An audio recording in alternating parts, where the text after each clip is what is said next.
Hi, this is Nayana. ഇന്ന് എൻ്റെ കൂടെ അതിഥിയായിട്ടുള്ളത് സിവിൽ സർവീസ് ട്രെയിനറും IPM IAS അക്കാഡമിയുടെ അക്കാഡമിക് ഹെഡുമായ ഗൗതമനാണ്. നമുക്ക് അദ്ദേഹത്തോട് സിവിൽ സർവീസ് പ്രിപ്പറേഷനും അതിന്റെ പോസിബിലിറ്റീസിനെ പറ്റി ചോദിച്ചറിയാം. ഗൗതം, ഈ കാലത്ത് സിവിൽ സർവീസ് കോഴ്സുകൾ പ്രൊവൈഡ് ചെയ്യുന്ന ഒരുപാട് സ്ഥാപനങ്ങളുണ്ട്, എസ്പെഷ്യലി കേരളത്തിൽ. അപ്പോൾ എന്താണ് നിങ്ങളുടെ IPM അക്കാഡമി സ്പെസിഫിക് ആയിട്ട്, അല്ലെങ്കിൽ എന്താണ് നിങ്ങളുടെ USP? ഇപ്പോൾ നമ്മൾ IPM IAS അക്കാഡമി സ്റ്റാർട്ട് ചെയ്യുമ്പോൾ നമ്മുടെ ഒരു പ്രധാന ഉദ്ദേശം എന്താണെന്ന് വെച്ച് കഴിഞ്ഞാൽ എല്ലാവർക്കും അഫോർഡബിൾ ആയിട്ട് പഠിക്കാൻ പറ്റുക എന്നുള്ളതാണ്. ഇപ്പോൾ നമുക്കറിയാം, ഒരു സ്കൂൾ തലം മുതൽ ഇപ്പോൾ സിവിൽ സർവീസ് എക്സാമിനേഷന് വേണ്ടിയിട്ട് പ്രിപ്പയർ ചെയ്യുന്ന ആളുകളുണ്ട്. അവിടെ മുതൽ ആളുകൾക്ക് അറിയാം, അല്ലെ പേരൻസിന് അറിയാം, ഈ കുട്ടിയെ അല്ലെ എൻ്റെ മകനെ അല്ലെ മകളെ സിവിൽ സർവീസിന് അയക്കുക എന്നുള്ളത് അവരുടെ ആഗ്രഹമാണ്. അപ്പോൾ അതുകൊണ്ട് they are all aware about it.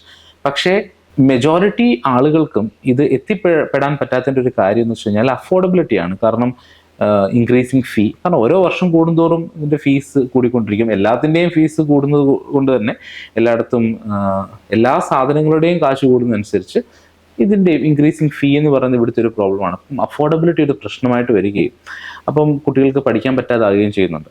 ആ ഒരു പ്രോബ്ലത്തെ അഡ്രസ്സ് ചെയ്യുക എന്നുള്ളതായിരുന്നു ഞങ്ങളുടെ പ്രധാനമായിട്ടുള്ള ഉദ്ദേശം. അപ്പം എല്ലാവർക്കും പഠിക്കാൻ പറ്റണം. അത് ചിലപ്പോൾ ഒരു സ്ഥലത്ത് പോയി പഠിക്കാൻ അവർക്ക് പാടായിരിക്കും. അപ്പോൾ അവരെവിടെയാണോ അവിടെ ഇരുന്നുകൊണ്ട് തന്നെ പഠിക്കാൻ പറ്റണം. കാരണം നമ്മളിപ്പോൾ ജീവിക്കുന്ന യുഗം എന്ന് പറയുന്നത് തന്നെ മൊബൈലിൻ്റെയും ഇൻ്റർനെറ്റിൻ്റെയും ഒക്കെ ഒരു യുഗമാണ്. ഇനി ഇതിൽ നിന്ന് പുറകിലേക്കൊരു പോക്കില്ല, അല്ലേ? ഇനി നമ്മൾ മുന്നോട്ടാണ് പോയിക്കൊണ്ടിരിക്കുന്നത്. ഇപ്പോൾ AI കാലമാണ്, അല്ലെ ആർട്ടിഫിഷ്യൽ ഇൻ്റലിജൻസിൻ്റെ കാലമാണ്.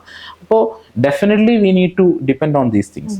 അപ്പോൾ അത് വെച്ച് എത്രയും എഫക്റ്റീവായി അല്ലെങ്കിൽ എഫിഷ്യൻ്റായി അഫോർഡബിളായി നമുക്ക് കോഴ്സുകൾ പ്രൊവൈഡ് ചെയ്യാം, അല്ലെങ്കിൽ ട്രെയിനിങ് പ്രൊവൈഡ് ചെയ്യാം എന്നുള്ള ഒരു തോട്ടിൽ നിന്നാണ് IPM IAS അക്കാഡമിയുടെ തുടക്കം എന്ന് പറയാം. അപ്പം USP എന്ന് പറയുന്നത് ഉറപ്പായിട്ടും അതിൻ്റെ അഫോർഡബിലിറ്റി, ക്വാളിറ്റി, കോണ്ടന്റും തന്നെയാണ്. അപ്പൊ ഈ ക്വാളിറ്റി ആൻഡ് കോണ്ടന്റ് നിങ്ങൾ ഓഫർ ചെയ്യുന്നു, ഓക്കെ. പക്ഷേ സൂം ക്ലാസ്സസ് അല്ലെങ്കിൽ ആപ്പ് യൂസ് ചെയ്യുന്നതുകൊണ്ട് ഒരു ക്ലാസ്സിൽ ഇരുന്ന് അവർ കോൺസെൻട്രേറ്റ് ചെയ്ത് ചെയ്യുന്ന ഒരു എഫക്റ്റ് ഇതിലൂടെ നിങ്ങൾക്ക് അച്ചീവ് ചെയ്യാൻ പറ്റുന്നുണ്ടോ? ഇപ്പോൾ സിവിൽ സർവീസിന് പ്രിപ്പയർ ചെയ്യാൻ വരുന്ന ആളുകൾക്ക് ഒരു സെൽഫ് മോട്ടിവേഷൻ എന്ന് പറയുന്നത് ഒരു ഇമ്പോർട്ടൻറ്റ് ഫാക്ടറാണല്ലേ. നമുക്ക് ആരെയും ഉന്തിത്തള്ളി അല്ലെങ്കിൽ ഇങ്ങനെ നമ്മൾ പുഷ് ചെയ്ത് നമുക്കൊരാളെയും സിവിൽ സർവീസിലേക്ക് എത്തിക്കാൻ പറ്റില്ല. കാരണം നമുക്ക് തന്നെ ഒരു വിശ്വാസം ഉണ്ടായിരിക്കണം, എനിക്കിത് ചെയ്യാൻ പറ്റും, എൻ്റെ ആഗ്രഹം ഇതാണ്, എനിക്കൊരു അഡ്മിനിസ്ട്രേറ്റർ ആവണം, അല്ലെങ്കിൽ എനിക്കൊരു പോലീസ് ഓഫീസർ ആവണം എന്നുള്ളത് എൻ്റെ ആഗ്രഹമായിരിക്കണം. എങ്കിലേ നിങ്ങൾക്കത് എവിടെ പോയി എഴുതാൻ പറ്റുകയുള്ളൂ. ക്ലാസ് റൂമിലോ എക്സാമിനേഷൻ ഹാളിലോ നിങ്ങൾക്ക് എഴുതുവാനും ഇൻ്റർവ്യൂവിൽ പെർഫോം ചെയ്യാനും സാധിക്കുകയുള്ളൂ. അപ്പോൾ അതുകൊണ്ട് തന്നെ അങ്ങനെയുള്ള ആഗ്രഹമുള്ള മോട്ടിവേറ്റഡ് ആയിട്ടുള്ള ആളുകളായിരിക്കണമല്ലോ ഇവിടേക്ക് വരുന്നത്. അപ്പോൾ അവർ തുടങ്ങുമ്പോൾ ഈവൻ ഇഫ് അവർ ഡിമോട്ടിവേറ്റഡ് ആകുകയാണെങ്കിൽ പോലും അതിനെ ടാക്കിൾ ചെയ്യാനും അതിനെ കേറ്റർ ചെയ്യാനും വേണ്ടിയിട്ടാണ് നമ്മൾ സൈക്കോളജിക്കൽ വെൽബീയിങ് സെഷനുകൾ പ്രൊവൈഡ് ചെയ്യുന്നത്. പക്ഷേ സൈക്കോളജിസ്റ്റുകളാണ് ആ സെഷൻസ് എടുക്കുന്നത്. കാരണം എങ്ങനെ നമ്മുടെ മെൻ്റൽ വെൽബീയിങ് മുന്നോട്ട് കൊണ്ടുപോകാം എന്നുള്ളതാണ് അതിലൂടെ നമ്മൾ പറയുന്നത്. അപ്പോൾ കുറച്ചും കൂടെ നമുക്ക് മോട്ടിവേഷനും കോൺഫിഡൻസും ഒക്കെ നമുക്ക് കൂടി വരുന്നതായിരിക്കും അങ്ങനെയുള്ള പ്രോഗ്രാംസ്. ഒരു ബാച്ചിൽ എത്ര സ്റ്റുഡൻസ് വരെ, അതോ സ്പെസിഫിക് ആയിട്ട് നമ്മൾ ഒരാൾക്ക് വേണ്ടിയിട്ടാണോ ക്ലാസ്സസ് പ്രൊവൈഡ് ചെയ്യുക? അവര് നിങ്ങളുടെ ഒരു കോഴ്സ് പർച്ചേസ് ചെയ്ത് കഴിഞ്ഞാൽ? ഇപ്പോൾ സ്പെസിഫിക് ആയിട്ടല്ല, ഇതൊരു ഗ്രൂപ്പ് ഓഫ് സ്റ്റുഡൻസിനായിരിക്കുമല്ലോ നമ്മളിത് പ്രൊവൈഡ് ചെയ്യുന്നത്. നമ്മുടെ കോഴ്സ് എന്ന് പറയുന്നത് ടോപ്പിക് സ്പെസിഫിക് ആയിട്ടുള്ള കോഴ്സിലാണ് നമ്മൾ ഫോക്കസ് ചെയ്യുന്നത്. എന്ന് വെച്ച് കഴിഞ്ഞാൽ നമ്മൾ നോർമലി ഒരു ക്ലാസ് അറ്റൻഡ് ചെയ്യുമ്പോൾ അവിടുത്തെ ഒരു ലെക്ചർ എന്ന് പറയുന്നത് ഒരു 2 hours നീണ്ടു നിൽക്കുന്ന ലെക്ചർ ആയിരിക്കും, അല്ലേ? ഈ 2 hours നീണ്ടു നിൽക്കുന്ന ലെക്ചറിൽ നമുക്കതിൻ്റെ അറ്റൻഷൻ സ്പാൻ തന്നെ, നമ്മളെ ഓരോരുത്തർക്കും ഓരോ അറ്റൻഷൻ സ്പാൻ ഉണ്ടല്ലോ. അപ്പോൾ ഒരു 20 to 25 minutes ആയിരിക്കും നമുക്ക് കോൺസെൻട്രേറ്റ് ചെയ്യാനുള്ള കഴിവ്.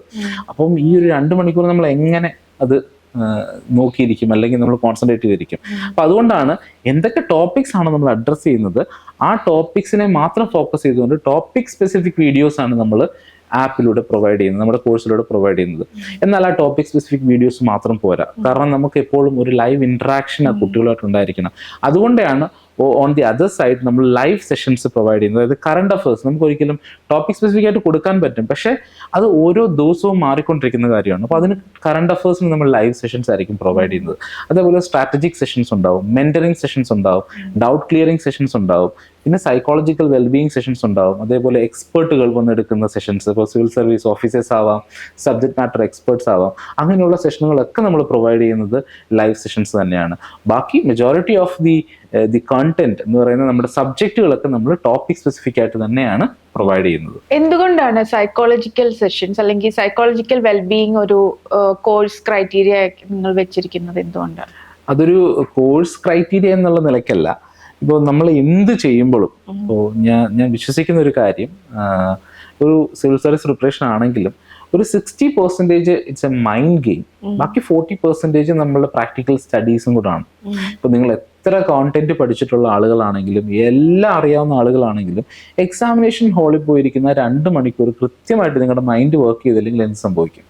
നമുക്ക് എഴുതാൻ പറ്റില്ല അല്ലെ? So mind plays an inevitable role അല്ലെ? ഇങ്ങനെയുള്ള എക്സാമിനേഷൻസിന് മൈൻഡ് വളരെ ഇന്നവിറ്റബിൾ ആയിട്ടൊരു റോൾ പ്ലേ ചെയ്യുന്നു. അതുകൊണ്ട് നമ്മുടെ മൈൻഡ് സെറ്റ് വളരെ പോസിറ്റീവ് ആയിരിക്കണം എന്നുള്ളത് വിശ്വസിക്കുന്ന ഒരാളാണ് ഞാൻ. അപ്പം എങ്ങനെ നമുക്ക് പോസിറ്റീവായിട്ട് നിലനിൽക്കാം? അപ്പം എല്ലാ സമയങ്ങളിലും നമുക്ക് പോസിറ്റീവായിട്ടിരിക്കാൻ പറ്റില്ല, കാരണം നമ്മളുടെ ചുറ്റും നടക്കുന്ന കാര്യങ്ങളെല്ലാം പോസിറ്റീവ് ആകണമെന്നില്ല. പക്ഷെ നമുക്ക് തീരുമാനിക്കാം whether I need to be positive or not, അല്ല ഞാൻ പോസിറ്റീവായി ഇരിക്കണോ വേണ്ടായോ എന്ന് തീരുമാനിക്കാനുള്ള അവകാശം നമുക്കുണ്ടല്ലോ. അപ്പോൾ അതിനെ എങ്ങനെ സപ്പോർട്ട് ചെയ്യാം? ഓക്കെ, അങ്ങനെ സപ്പോർട്ട് ചെയ്യാൻ പറ്റുന്ന ഏറ്റവും നല്ല ആളുകളാണ് അതിനെപ്പറ്റി പഠിച്ചിട്ടുള്ള ആളുകൾ. അപ്പോൾ മനുഷ്യ മനസ്സെങ്ങനെ വർക്ക് ചെയ്യുമെന്ന് പഠിച്ചിട്ടുള്ള ആളുകളാണല്ലോ ഈ സൈക്കോളജിസ്റ്റുകൾ എന്ന് പറയുന്നത്. അപ്പോൾ അവരുടെ ഗൈഡൻസ് ഡെഫിനറ്റ്ലി കുട്ടികൾക്ക് അവരുടെ കോൺഫിഡൻസ് ബൂസ്റ്റ് ചെയ്യാനും അതേപോലെ തന്നെ അവരുടെ എഫിഷ്യൻസി കൂട്ടുവാനായിട്ടും സാധിക്കുന്നതാണ്. അപ്പം മൈൻഡ് സെറ്റ് എന്ന് പറയുന്നത് വളരെ വളരെ ഇമ്പോർട്ടൻ്റ് ആണ്. നമ്മൾ പോസിറ്റീവായിട്ട് തന്നെ ഇരിക്കണം. നമ്മളെപ്പോഴും ഞാൻ ഈ പരീക്ഷയ്ക്ക് തോക്കും എന്ന് പഠിച്ചുകൊണ്ടിരിക്കുകയാണെങ്കിൽ നിങ്ങൾ ജയിക്കുമോ? നിങ്ങൾ തോൽക്കാനായിട്ട് തീരുമാനിച്ച ഒരാളെ ആർക്കാ ജയിപ്പിക്കാൻ പറ്റുക? So it's very difficult. അപ്പോൾ അതുകൊണ്ട് തന്നെ നമ്മുടെ മൈൻഡ് സെറ്റ് നമ്മൾ എപ്പോഴും ഒരു പോസിറ്റീവായിട്ട് മെയിൻറ്റെയിൻ ചെയ്യുക എന്നുള്ളത് സിവിൽ സർവീസ് എക്സാമിനേഷനെ സംബന്ധിച്ചിടത്തോളം എക്സാമിനേഷന് വേണ്ടി മാത്രമല്ല നമ്മുടെ എല്ലാ ലൈഫിൻ്റെ എല്ലാ തലങ്ങളിലും അത് നമുക്ക് വളരെ വളരെ ഇമ്പോർട്ടൻ്റ് ആണ്. അപ്പോൾ അതുകൊണ്ടാണ് നമ്മൾ ഈ സൈക്കോളജിക്കൽ വെൽബീയിങ് സെഷൻസ് വെച്ചിരിക്കുന്നത്. കാരണം സ്ട്രെസ് ഭയങ്കരമാണ്. ഈ എക്സാമിനേഷന് അൺസർട്ടൺ ആണ്. കാരണം നമ്മൾ എഴുതി തുടങ്ങുമ്പോൾ ലക്ഷക്കണക്കിന് ആളുകൾ എഴുതുന്ന ഒരു എക്സാമിനേഷനകത്ത് ഏകദേശം 1000-1100 പേരെ ആയിരിക്കും അവർക്ക് വേണ്ടത്. അപ്പം ഈ ഇത്രയും പേരെ ചൂസ് ചെയ്യാനായിട്ട് ലക്ഷക്കണക്കിന് ആളുകളാണ് എക്സാം എഴുതുന്നത്. അപ്പം ഇതിലേക്ക് വരുമോ എന്നുള്ളത് ഒരു അൺസർട്ടനിറ്റിയാണ്. അപ്പം അങ്ങനെ അൺസർട്ടൺ ആയിട്ടുള്ള കാര്യത്തിന് വേണ്ടി നമ്മൾ പ്രയത്നിക്കുമ്പോൾ ഡെഫിനറ്റ് ആയിട്ട് നമുക്കൊരു മെന്റൽ സപ്പോർട്ട് വളരെ വളരെ ഇമ്പോർട്ടൻ്റ് ആണ്. അപ്പം അതുകൊണ്ടാണ് സൈക്കോളജിക്കൽ വെൽബീയിങ് സെഷൻസ് നമ്മൾ ഇനിഷ്യേറ്റ് ചെയ്തിരിക്കുന്നത്. ഈ ഒരു തോട്ട് പ്രോസസ്സിലേക്ക് എത്താൻ എന്തെങ്കിലും ബാക്ക് സ്റ്റോറിയോ അല്ലെങ്കിൽ എന്തുകൊണ്ടാണ് അങ്ങനെ ഒരു ടോപ്പിക് വേണം എന്ന് ചിന്തിക്കാൻ? ചിലപ്പോൾ അത് കുറച്ച് പേഴ്സണൽ ആയിരിക്കും. ഞാൻ വായിക്കുന്ന പുസ്തകങ്ങൾ, അതേപോലെ തന്നെ ഞാൻ ഫോളോ ചെയ്യുന്ന കോഴ്സുകൾ, അതേപോലെ ഞാൻ വർക്ക് ചെയ്തിട്ടുള്ള സ്പേസുകൾ, അവിടെയൊക്കെ നമ്മൾ മൈൻഡ് സെറ്റിന് ഇമ്പോർട്ടൻസ് കൊടുത്തിട്ടുള്ള സ്ഥലങ്ങളാണ്. അതായത് നമ്മൾ നേരിൽ കാണുന്ന വർക്ക് മാത്രമല്ല ഇമ്പോർട്ടൻ്റ് എന്ന് പറയുന്നത്, അല്ല പഠനം മാത്രമല്ല, ആ പഠിക്കുന്നതിന് നമുക്കൊരു മൈൻഡ് സെറ്റ് ഉണ്ട്. അപ്പോൾ നമ്മുടെ മൈൻഡ് സെറ്റ് ക്ലിയർ ആണെങ്കിൽ മാത്രമേ നമ്മുടെ പഠനം കുറച്ചും കൂടെ എഫിഷ്യൻ്റ് ആക്കാനായിട്ട് പറ്റത്തുള്ളൂ. ഒരു കുട്ടിയെ സംബന്ധിച്ചിടത്തോളം 10ാം ക്ലാസ് വരെ പഠിക്കുമ്പോൾ അവർ പഠിക്കുന്ന കാര്യങ്ങൾ പിന്നീട് അവർക്ക് യൂസ്ഫുൾ ആണ് എന്നുള്ള കാര്യം അവർക്ക് മനസ്സിലായില്ല എന്നുണ്ടെങ്കിൽ അവർ പഠിക്കില്ല, അല്ലേ? ഇപ്പം ചിലരെ നമുക്ക് അറിയാൻ വേണ്ടി പറ്റും, ഈ പരീക്ഷയുടെ തലേന്നിരുന്നിട്ട് മൊത്തവും പഠിച്ച് നല്ല മാർക്ക് കിട്ടും, പക്ഷെ ഒരു 10-15 ദിവസം കഴിയുമ്പോഴത്തേന് അത് മറന്നുപോകും. അത് ഇന്റൻഷൻ ആണ്. നമ്മുടെ ഇന്റൻഷൻ എന്ന് പറഞ്ഞു കഴിഞ്ഞാൽ അറിയുവാൻ ഉള്ള ഇന്റൻഷൻ ആണെന്നുണ്ടെങ്കിൽ അത് നിലനിൽക്കുകയും, അതേപോലെ മാർക്കിന് വേണ്ടിയിട്ടാണ് നമ്മുടെ ഇന്റൻഷൻ ഉണ്ടെന്നുണ്ടെങ്കിൽ അത് നമ്മളിൽ നിന്ന് വിട്ടുപോകാനോ അതായത് മറന്നു പോകാനുള്ള ചാൻസസ് വളരെയധികം കൂടുതലാണ്. അപ്പം ഇങ്ങനെയുള്ളൊരു ബാക്ക് സ്റ്റോറി ആണ്. ഇപ്പോൾ ട്രെയിനിങ് ഫീൽഡിൽ നിന്നപ്പോഴും അതേപോലെ പഠിക്കുന്ന സമയങ്ങളിലും ഒക്കെ നമ്മൾ ഫോളോ ചെയ്തിരുന്ന ഒരു മെയിൻ ഏരിയ എന്ന് പറയുന്നത് നമ്മുടെ മൈൻഡ് എങ്ങനെ വർക്ക് ചെയ്യും എന്നുള്ളത് തന്നെയാണ്. അപ്പം അവിടെ നിന്നാണ് ഇങ്ങനെയുള്ള സെഷൻസ് നമ്മൾ സിവിൽ സർവീസ് ആസ്പിരൻസിലേക്ക്, കാരണം സ്ട്രെസ് ഒരുപാടുണ്ട്. ഒന്നാമത്തെ കാര്യം, നമ്മൾ പ്രിപ്പയർ ചെയ്ത് തുടങ്ങുന്നത് തന്നെ ഗ്രാജുവേഷൻ കഴിഞ്ഞതിന് ശേഷമായിരിക്കും മെജോറിറ്റി ആളുകൾ. ഇപ്പോൾ കുറച്ച് പേർക്കൊക്കെ ജോലിക്ക് കയറും, ഫ്രണ്ട്സ് ജോലിക്ക് കയറും, കുറേ പേര് കല്യാണങ്ങൾ കഴിയും, അല്ലെങ്കിൽ കുറേ പേര് സെറ്റിലാവും, കുറേ പേര് വിദേശത്തേക്ക് പോകും. അപ്പം നമ്മളെല്ലാം ഇത് കണ്ടുകൊണ്ടിരിക്കുകയാണ്. നമ്മുടെ കൂടെ നിന്ന ആളുകളൊക്കെ പല സ്ഥലങ്ങളിലും വെൽ ഓഫ് ആയിട്ട് ജീവിക്കുമ്പോൾ നമ്മളുണ്ടാകുന്ന ഒരു സ്ട്രെസ് ഉണ്ടാകും, അല്ലേ? ഒരു സ്ട്രെസ് എലമെന്റ് ഉണ്ടാകും. നമ്മുടെ വീട്ടുകാർക്കുണ്ടാകുന്ന സ്ട്രെസ് എലമെന്റ് ഉണ്ടാകും, കൂട്ടുകാർക്കുണ്ടാകുന്ന സ്ട്രെസ് എലമെന്റ് ഉണ്ടാകും. നമ്മളൊരു ഫംഗ്ഷനിലേക്ക് ചെല്ലുമ്പോൾ അവരുടെ ചോദ്യങ്ങളിൽ നിന്നുണ്ടാകുന്ന സ്ട്രെസ് എലമെന്റ് ഉണ്ടാകും. ഇതൊക്കെ സ്ട്രെസ് ആഡ് ചെയ്യുകയും, ഇങ്ങനെ സ്ട്രെസ് ആഡ് ചെയ്യപ്പെടുമ്പോൾ നമുക്ക് പ്രോപ്പറായിട്ട് പഠിക്കാനും പറ്റില്ല. നിങ്ങൾ 1 വർഷം എടുത്തേക്കുന്ന പഠിക്കാനായിരിക്കും, പക്ഷേ ഇതിന്റെ കൂട്ടത്തിൽ ഈ പറഞ്ഞ സാമ്പത്തിക ടെൻഷനും അതേപോലെ തന്നെ ബാക്കിയുള്ള സോഷ്യൽ സ്ട്രെസ്സും ഒക്കെ വരുമ്പോഴേക്കും നിങ്ങൾക്ക് പഠിക്കാൻ പറ്റില്ല. അപ്പോൾ എഫക്റ്റീവ്ലി ഒരാൾ ചോദിക്കുമ്പോൾ 1 വർഷം നീ പ്രിപ്പയർ ചെയ്തതല്ലേ, എന്നിട്ട് നിനക്ക് എന്തുകൊണ്ട് ക്ലിയർ ചെയ്യാൻ പറ്റിയില്ല? 1 വർഷം പ്രിപ്പയർ ചെയ്തിട്ടില്ല. കാരണം പകുതി സമയം പുസ്തകത്തിന്റെ ഫ്രണ്ടിൽ ഇരിക്കുമ്പോൾ നമ്മുടെ തോട്ട്സ് ഇങ്ങനെ വാണ്ടർ ചെയ്തുകൊണ്ടിരിക്കുകയായിരിക്കും. സോ അതിനെ കുറച്ചുകൂടെ കൺട്രോൾ ചെയ്ത് കഴിഞ്ഞാൽ നമുക്ക് എഫക്റ്റീവായിട്ട് പഠിക്കാൻ സാധിക്കും എന്നുള്ള ഒരു തോട്ട് പ്രോസസ് ആയിരുന്നു ഇതിന്റെ ഒരു ബാക്ക് സ്റ്റോറി. സിവിൽ സർവീസ് സ്വപ്നം കണ്ട് നടക്കുന്ന ഒരുപാട് ചെറുപ്പക്കാരുണ്ട് നമ്മുടെ കേരളത്തിൽ. അപ്പോൾ അതിനു വേണ്ടി പ്രിപ്പയർ ചെയ്യുന്ന കുട്ടികളോട് എന്താണ് അവരുടെ ഫൗണ്ടേഷൻ, അല്ലെങ്കിൽ എങ്ങനെയാണ് അവർ തയ്യാറെടുക്കേണ്ടത്? ഇപ്പോൾ സിവിൽ സർവീസ് എക്സാമിനേഷന് പ്രിപ്പയർ ചെയ്യുന്ന ആളുകൾക്ക് നന്നായിട്ട് അറിയാം, അല്ല ആസ്പിരൻസിനും അതിനെപ്പറ്റി വായിച്ചിട്ടുള്ള ആളുകൾക്കൊക്കെ കൃത്യമായിട്ട് അറിയായിരിക്കും. ഇതിന്റെ ഫൗണ്ടേഷൻ എന്ന് പറയുന്നത് 2 കാര്യങ്ങളാണ് മെയിനായിട്ടും. ഒന്ന് ന്യൂസ് പേപ്പർ, വായിക്കുക എന്നുള്ളത്. 2 NCERT, അതായത് നമുക്ക് എല്ലാവർക്കും നാഷണൽ കരിക്കുലം ആണല്ലോ. അപ്പോൾ NCERT ഏകദേശം 6ാം ക്ലാസ് മുതൽ ഏകദേശം 12ാം ക്ലാസ് വരെയുള്ള സബ്ജക്ട്സ് നമ്മൾ പഠിച്ചിട്ടുള്ള കാര്യങ്ങൾ എന്താണോ അത് കൃത്യമായിട്ട് മനസ്സിലാക്കിയിരിക്കുക എന്നുള്ളത്, അതാണ് ഫൗണ്ടേഷൻ. ഈ ഫൗണ്ടേഷൻ നിങ്ങളുടെ കൃത്യമാണെന്നുണ്ടെങ്കിൽ ഒരു 40% നിങ്ങളുടെ വർക്ക് കഴിഞ്ഞു എന്ന് തന്നെ നമുക്ക് പറയാം. ഓക്കെ, അപ്പം ഇവിടെയാണ് നമ്മൾ ലാഗ് ചെയ്യുന്നതിന് കാര്യം. അതിന്റെ കാരണം എന്ന് വെച്ചാൽ നമ്മൾ പഠിക്കുന്ന സമയത്ത് മാർക്കിന് വേണ്ടിയിട്ടായിരിക്കും പഠിക്കുന്നത്. അപ്പോൾ നമ്മൾ പ്രോപ്പറായിട്ട് നമ്മളുടെ കോൺസെപ്റ്റുകൾ നമ്മൾ മനസ്സിലാക്കണമെന്നില്ല. അപ്പം അതൊരു പ്രശ്നമാണ്. അപ്പൊ അതിനെ ആ കാലഘട്ടത്തിൽ നിന്ന്, ആ സ്കൂൾ ഡേയ്സിൽ തന്നെ നമ്മൾ റിയലൈസ് ചെയ്യുകയാണ് ഈ പഠിക്കുന്ന കാര്യങ്ങൾ നിങ്ങളുടെ സിവിൽ സർവീസ് ജേർണിയിൽ നിങ്ങൾക്ക് വളരെയധികം എഫക്റ്റീവ് ആണ്, അല്ലെങ്കിൽ നിങ്ങളുടെ ലൈഫിൽ ഇത് വളരെയധികം നിങ്ങൾക്ക് കോൺട്രിബ്യൂട്ട് ചെയ്യുമെന്ന് മനസ്സിലാക്കി കഴിഞ്ഞാൽ then your preparation stress will be reduced. അത് വളരെയധികം നമ്മുടെ സ്ട്രെസ് റെഡ്യൂസ് ചെയ്യുകയും നമുക്ക് എഫക്റ്റീവ്നെസ് വളരെയധികം കൂടുകയും ചെയ്യും. പിന്നെ ന്യൂസ് പേപ്പർ റീഡിംഗ് ആണ്. എല്ലാ ദിവസവും ന്യൂസ് പേപ്പർ വായിക്കുക, സമകാലിക സംഭവങ്ങളെ പറ്റി അറിയുക. അത് നമ്മൾ ഈ കോൺട്രവേഴ്സികൾ വായിക്കാനല്ല പറയുന്നത്. ഇപ്പോൾ ഒരുപാട് കോൺട്രവേഴ്സികളും ഗോസിപ്സും ഒക്കെ ചിലപ്പോൾ നമ്മൾ ന്യൂസ് പേപ്പേഴ്സിലും മാധ്യമങ്ങളിലും ഒക്കെ കാണാറുണ്ട്. അതിനെ ഫോളോ ചെയ്യുന്ന കാര്യമല്ല പറയുന്നത്. വളരെ എഫക്റ്റീവായിട്ടുള്ള നാഷണൽ ഡെവലപ്മെന്റിന്റെ കാര്യങ്ങൾ, അതായത് നമ്മൾ ഫേസ് ചെയ്യുന്ന പ്രോബ്ലംസിന്റെ കാര്യങ്ങൾ, അതേപോലെ നമ്മുടെ സോഷ്യൽ ഇഷ്യൂസ്, ഇങ്ങനെയുള്ള കാര്യങ്ങളിലേക്ക് നിങ്ങൾ കൂടുതൽ ശ്രദ്ധ ചെലുത്തുകയും അതിനെ എങ്ങനെ ടാക്കിൾ ചെയ്യാം, എങ്ങനെ നമുക്കൊരു ഡെവലപ്മെന്റ് കൊണ്ടുവരാം, അങ്ങനെയുള്ള കാര്യങ്ങളെ പറ്റി ചിന്തിക്കുന്ന ഒരു ന്യൂസുകളുണ്ടല്ലോ. അപ്പോൾ ഗവൺമെന്റ് പോളിസികൾ, അങ്ങനെയുള്ള ന്യൂസുകളിലായിരിക്കണം നമ്മുടെ ഫോക്കസ് എന്നുള്ളത്. ഈ 2 കാര്യങ്ങളാണ് മെയിനായിട്ടുള്ള നമ്മുടെ ഒരു ഫൗണ്ടേഷൻ എന്ന് പറയുന്നത്. ഇനി ഒന്നുകൂടെ, ഞാൻ ഓൾറെഡി നേരത്തെ ഉത്തരം പറഞ്ഞതാണ് മൈൻഡ് സെറ്റ് എന്ന് പറയുന്നത്. നിങ്ങൾ എപ്പോൾ സിവിൽ സർവീസ് ആകണമെന്ന് ആഗ്രഹിക്കുന്നു അന്ന് മുതൽ നിങ്ങളുടെ മൈൻഡിൽ നിങ്ങൾ കുറിച്ചിടണം, ഞാൻ ഇന്നു മുതൽ I should behave like A civil service officer. അല്ലേ, നമ്മൾ ഒരു സാധാരണക്കാരനായിട്ടിരിക്കുന്ന ഒരു കുട്ടിയും അല്ലെങ്കിൽ അതേപോലെ ഒരു സിവിൽ സർവീസുകാരനായിട്ടിരിക്കുന്ന ഒരാളും പറയുന്ന ഉത്തരങ്ങൾ ചിലപ്പോൾ വ്യത്യാസം ഉണ്ടാവും. അല്ലേ, അവർ റെസ്പോൺസിബിൾ. അവരുടെ ഉത്തരങ്ങൾ ആളുകൾ നോക്കിയിരിക്കുകയാണ് എന്താണ് പറയുന്നത്. അപ്പോൾ അത് റെസ്പോൺസിബിൾ ആണ്. അത് കുറച്ചും കൂടെ എന്താ പറയുക, ആഴത്തിൽ പഠിച്ചതിന് ശേഷമായിരിക്കും അവർക്ക് ഉത്തരങ്ങൾ പറയുന്നത്. അപ്പോൾ അത് നമ്മളുടെ ആ ഒരു കേപ്പബിലിറ്റി ആയിട്ട് നമുക്ക് കൊണ്ടുവരാൻ സാധിക്കും. നമ്മളൊരു കാര്യത്തോട് റിയാക്ട് ചെയ്യണോ, റെസ്പോണ്ട് ചെയ്യണോ എന്നൊക്കെയുള്ള കാര്യങ്ങളൊക്കെ നമുക്ക് നമ്മളുടെ ചെറുതിലേ നമുക്ക് ചെയ്ത് അല്ലെങ്കിൽ മനസ്സിലാക്കി വളർന്നു വരാൻ പറ്റുന്നതാണ്. ഇതൊക്കെ ഒരു ഫൗണ്ടേഷനായിട്ട് നമുക്ക് കീപ്പ് ചെയ്യാൻ പറ്റുന്ന കാര്യങ്ങളാണ്. 1-2 പരീക്ഷ എഴുതി കഴിഞ്ഞ് അതിൽ ഫെയിൽ ആവുമ്പോൾ പലരും അതിൽ നിന്ന് ബാക്ക് ഔട്ട് ചെയ്യാറുണ്ട്. അവർക്ക് നിരാശ വരുന്നു, പലതരത്തിലുള്ള മെന്റൽ സ്ട്രെസ് വരുന്നു. അങ്ങനെയുള്ള കുട്ടികളോട് എന്താണ് പറയുന്നത്? കൺസിസ്റ്റൻസി ആണ് ഏതൊരു കാര്യം നിങ്ങൾ ചെയ്യുമ്പോഴും. അതിന് കൺസിസ്റ്റൻസി എന്ന് പറയുന്നത് വളരെ വളരെ ഇമ്പോർട്ടൻ്റ് ആണ്. നമ്മൾ എന്തുകൊണ്ട് ഫെയിലായി എന്നൊന്ന് അനലൈസ് ചെയ്യുന്നത് വളരെ വളരെ നല്ലതായിരിക്കും. നമുക്ക് നോർമലി വേറൊരാൾ ഇത്രയും പഠിച്ചിട്ട് അവന് കിട്ടിയത്, അല്ലെങ്കിൽ ഞാൻ അത്രയും ഫോക്കസ് ചെയ്തിട്ടില്ല എന്നൊക്കെയുള്ള കാര്യങ്ങൾ പറയുന്നതിനേക്കാളും എവിടെയാണ് നമുക്കൊരു മിസ്റ്റേക്ക് വന്നത്. പഠിക്കുന്ന സമയത്ത് നിങ്ങൾ ന്യൂസ് പേപ്പർ കൃത്യമായിട്ട് വായിച്ചിരുന്നോ, നിങ്ങൾ നോട്ട്സ് കൃത്യമായിട്ട് എഴുതിയിരുന്നോ, നിങ്ങൾ കാര്യങ്ങൾ കൃത്യമായിട്ട് അനലൈസ് ചെയ്തിരുന്നോ, നിങ്ങൾ ടെസ്റ്റുകൾ കൃത്യമായിട്ട് എടുത്തിരുന്നോ, ഇങ്ങനെയുള്ളൊരു അനാലിസിസ് നടത്തുന്നത് വളരെ നല്ലതായിരിക്കും. അപ്പം അത് ക്വിറ്റ് ചെയ്യണോ വേണ്ടോ എന്നുള്ളത് ഒബ്വിയസ്ലി അത് നമ്മളുടെ ഡിസിഷനാണ്. കാരണം നിങ്ങളുടെ സാഹചര്യവും വേറൊരാളുടെ സാഹചര്യവും നമുക്ക് കമ്പയർ ചെയ്യാൻ പറ്റില്ല. അപ്പോൾ നിങ്ങൾ എന്ത് സാഹചര്യത്തിലാണ് ആ ഒരു ഡിസിഷൻ എടുത്തതെന്നുള്ളത് ദാറ്റ് ഈസ് കംപ്ലീറ്റ്ലി പേഴ്സണൽ. അപ്പോൾ അതിനകത്ത് നമുക്ക് ഇന്റർഫിയർ ചെയ്യാൻ പറ്റില്ല. പക്ഷേ നിങ്ങൾക്ക് കണ്ടിന്യൂ ചെയ്യണം എന്നൊരാഗ്രഹം ഉണ്ടെന്നുണ്ടെങ്കിൽ ഡെഫിനറ്റ്ലി നിങ്ങളുടെ തെറ്റുകൾ റെക്ടിഫൈ ചെയ്യാനും അത് മനസ്സിലാക്കാനും കൂടുതലായിട്ട് അറിയാവുന്ന ആളുകളോട് കൂടുതൽ സംസാരിച്ച് ഗൈഡൻസ് എടുത്ത് അതിനുവേണ്ടി പ്രിപ്പയർ ചെയ്യണമെന്നാണ് എൻ്റെ ഒരു പേഴ്സണലായിട്ടുള്ള അഭിപ്രായം എന്ന് പറയുന്നത്. പക്ഷേ ഡെഫിനറ്റായിട്ട് 1-2 പ്രാവശ്യമൊക്കെ നമ്മൾ ഫെയിൽ ആകുമ്പോൾ, കാരണം 2 പ്രാവശ്യം ഫെയിൽ ആകുക എന്ന് വെച്ച് കഴിഞ്ഞാൽ 2 വർഷം പോയി എന്നാണ് എൻ്റെ അർത്ഥം. 2 വർഷത്തിൽ കൂടുതൽ പോയി എന്നർത്ഥം. അപ്പോൾ നമ്മുടെ പ്രായം കടന്നു പോകും. അപ്പോൾ ആ സമയങ്ങളിൽ ചെയ്യാവുന്ന ഒരുപാട് കോഴ്സുകളുണ്ട്. നമ്മുടെ കരിയറിനെ ബിൽഡ് ചെയ്യാൻ പറ്റുന്നതായിട്ടുള്ള പല കോഴ്സുകളിലേക്ക് നിങ്ങൾക്ക് രജിസ്റ്റർ ചെയ്യാം. ഇപ്പോൾ നമുക്ക് MA ചെയ്യുന്ന ആഗ്രഹമുള്ളവരാണെങ്കിൽ നിങ്ങൾക്ക് മാസ്റ്റേഴ്സ് ചെയ്യാനായിട്ട് പറ്റും. അതേപോലെ തന്നെ ഒരുപാട് കോഴ്സുകൾ അവൈലബിൾ ആണ്. ഇപ്പോൾ ഓൺലൈനിൽ ഒത്തിരി കോഴ്സസ് അവൈലബിൾ ആണ്, വളരെ വാലിഡ് ആയിട്ടുള്ള കോഴ്സുകൾ അവൈലബിൾ ആണ്.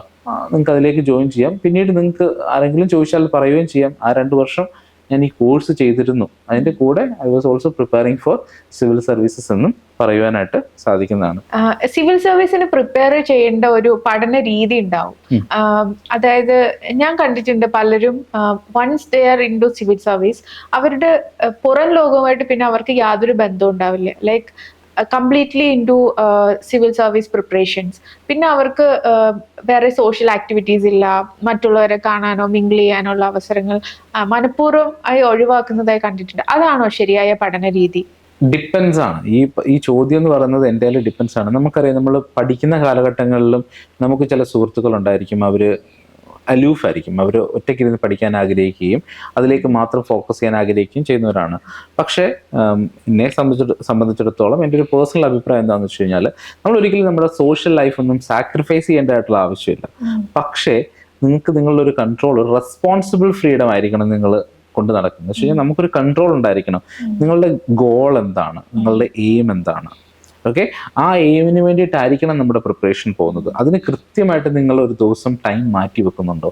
നിങ്ങൾ ഒരു ദിവസം ആഗ്രഹിച്ചിട്ടുള്ളതിൻ്റെ അത്രയും സാധനങ്ങൾ നിങ്ങൾക്ക് പഠിക്കാൻ പറ്റിയിട്ടുണ്ടോ? അപ്പം അതിന് നിങ്ങളെ ഹെൽപ്പ് ചെയ്യുന്നൊരു കാര്യമായിരിക്കും ടു ഡു ലിസ്റ്റ് എന്ന് പറയുന്നത്. അതായത് നമ്മൾ രാവിലെ എണീക്കുമ്പോൾ നമ്മൾ എഴുതി വെക്കുകയാണ്, ഞാൻ എന്തൊക്കെ ടോപ്പിക്സ് ആണ് ഇന്ന് പഠിക്കാൻ പോകുന്നത്. ഒരു 5 ടോപ്പിക് എഴുതി വെച്ചു. കിടക്കാൻ നേരം നിങ്ങൾ ഈ 5 ടോപ്പിക്ക് പഠിച്ചോ എന്നുള്ളത് ഇമ്പോർട്ടൻ്റ് ആണ്. അത് പഠിച്ചിട്ടുണ്ടെങ്കിൽ ആ എക്സ്ട്രാ ടൈമിൽ നിങ്ങൾ ചെയ്തിട്ടുള്ള കാര്യങ്ങളൊക്കെ നിങ്ങൾ സന്തോഷത്തിന് വേണ്ടി ചെയ്തതാണെങ്കിൽ അബ്സല്യൂട്ട്ലി ഫൈൻ. പക്ഷെ ഇത് ചെയ്യാതെ നമ്മളുടെ ഫോക്കസ് മുഴുവൻ മറ്റുള്ള കാര്യങ്ങളായി പോകുമ്പോഴാണ് നമ്മൾ ഫെയിലിയർ ആയിട്ട് മാറുന്നത്. പക്ഷെ അപ്പം നമ്മുടെ കേപ്പബിലിറ്റി തിരിച്ചറിഞ്ഞ് നമുക്കൊരു ദിവസം എന്ത് പഠിക്കാൻ പറ്റും, അല്ല എത്ര കൂടുതൽ പഠിക്കാൻ പറ്റും, അതിന് വേണ്ടിയിട്ട് നിങ്ങളൊരു പ്ലാൻ തയ്യാറാക്കുകയും ആ സമയം കൃത്യമായി പഠിക്കുകയും ബാക്കി സമയത്ത് ഇപ്പം എന്താണ് നമ്മൾ സോഷ്യൽ ലൈഫ് ഉദ്ദേശിക്കുന്നത്, ഇപ്പം പരമാവധി പറഞ്ഞതുപോലുള്ള ഒരുപാട് സോഷ്യൽ ഗ്യാതറിങ്സിൽ പോകാതിരിക്കും. ഇപ്പോൾ കല്യാണങ്ങളൊക്കെ വരുമ്പോഴത്തേക്ക് ചിലപ്പോൾ 2-3 ദിവസം നമ്മുടെ പോകും. ഈ 2-3 ദിവസം പോകുമ്പോഴത്തേന് തിരിച്ചു വരാനുള്ള മൊമെൻറ്റം പോകും. അതായത് നമ്മളൊരു പഠിച്ചുകൊണ്ടിരിക്കുകയാണ്, ഒരു മൊമെൻറ്റം ഉണ്ട്, 3 ദിവസം ബ്രേക്ക് ആയി കഴിഞ്ഞാൽ പിന്നെ നമുക്ക് ആ ഒരു മൊമെൻറ്റത്തിലേക്ക് എത്താനുള്ളൊരു പാട് വരും. അതുകൊണ്ടാണ് കൂടുതൽ ആളുകളും ഈ ഒരു സംഭവം ഒഴിവാക്കുന്നത്. എന്നാൽ നമ്മൾ ഒരു ദിവസം വാക്കിന് പോകുന്നതോ, നമ്മുടെ ഫ്രണ്ട്സിൻ്റെ അടുത്ത് പോയി കുറച്ച് നേരം സംസാരിക്കുന്നതോ, ക്രിക്കറ്റ് കളിക്കാൻ പോകുന്നതോ, അല്ലെങ്കിൽ ജിമ്മിൽ പോകുന്നതോ, ഇതൊന്നും ഒരിക്കലും ഒരു ഡിസ്ട്രാക്ഷൻ അല്ല. അപ്പം എഫക്റ്റീവായിട്ട് നിങ്ങൾക്ക് പ്രിപ്പയർ ചെയ്യണമെന്നുണ്ടെങ്കിൽ നിങ്ങളുടെ മൈൻഡ് മാത്രം ക്ലിയർ ആയാൽ പോരാ, നിങ്ങളുടെ ബോഡിയും ക്ലിയർ ആയിരിക്കണം. അപ്പം ബോഡി എക്സസൈസ് വളരെ വളരെ ഇമ്പോർട്ടൻ്റ് ആണ്. അപ്പം എല്ലാം ചെയ്തിരിക്കണം. നമ്മുടെ ലൈഫ് എന്ന് പറയുന്നത് അതാണല്ലോ.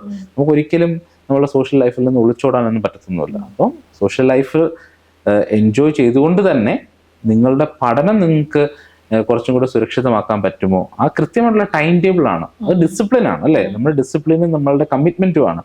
ആ കമ്മിറ്റ്മെന്റും ഡിസിപ്ലിനും നിങ്ങൾക്ക് കൃത്യമായിട്ട് മുന്നോട്ട് കൊണ്ടുപോകാൻ പറ്റുന്നുണ്ടെന്നുണ്ടെങ്കിൽ you can definitely enjoy your social life also. മറ്റൊരു ക്വസ്റ്റ്യൻ, ഇപ്പോ എല്ലാ അറ്റംപ്റ്റും ചെയ്തിട്ടും ഇതില് ഫെയിലിയേഴ്സ് ഫേസ് ചെയ്യുന്നവരുണ്ടാവും.